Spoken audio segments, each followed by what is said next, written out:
Okay, so this is just some quick tidbits here, guys. One thing is rough terrain. Okay, usually a forest, what we consider is what's called rough terrain. We're gonna pretend this is all rough terrain in here. What rough terrain means is that any model passing through here has their movement reduced by half. So, for instance, if I have a model that can move 6 inches, if he's in there, he can only move half that. So for every inch, he moves a half inch instead. So if he started at the base of this rough terrain and tried to move through, he would, if he was just advancing, so just his movement of 6, he can only move 3. If he was running, he would be able to move 6 instead of 12. Okay, and the same goes with charging, all that kind of stuff. Basically, all your movement is half through that. Okay, as well as you're going to read in the book, and that, like I said, you'll want to read the book anyway. This is just to help you guys get started and whatnot, so you can see some stuff played out. This stuff like cover and all this kind of stuff that affects, shooting and all that kind of stuff, and what forests do and everything there. So look at that. Also, look for Jack's power attacks.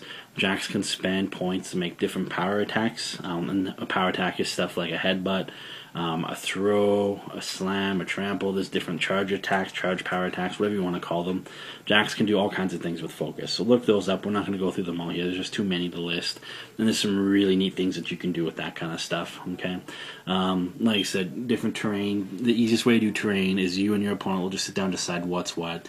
So like we dictate that all that is a forest. Okay, we did that. That's a solid object. You can't run through it or anything like that. So stuff like that, you can just make up your own rules generally. Okay, so that's the basics with that there. Just a couple things to remember that we mentioned maybe very quickly. If your Warcaster has focus left on it, you count that towards your armor. Okay, so if you have an armor of 15 and you have 3 focus left on you when your turn is done, he gets to add those 3 focus to his armor, so he'd be armor 18. If Jacks have focus left on them, generally that does nothing. Like I said, there are some special rules, but we're not going to go through those here. If a Jack has focus left on it, when its turn is done, it doesn't add to its armor or anything, so keep that in mind. Okay.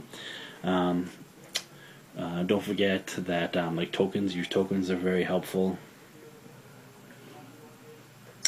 The other thing that Warcasters can actually do is you can use unspent focus to heal hit points. So if your guy has 5 hit points left, and you want to like run to safety and heal up, you can use, if you want, all your focus to just heal up that many points. So each focus counts as 1 hit point. So it's just something else that you can use there. Yeah, so it's the basics. So we do definitely recommend going through, reading the book. If you have questions, you can ask. The forums are a great place to help. Just always ask questions. That's what we're here for.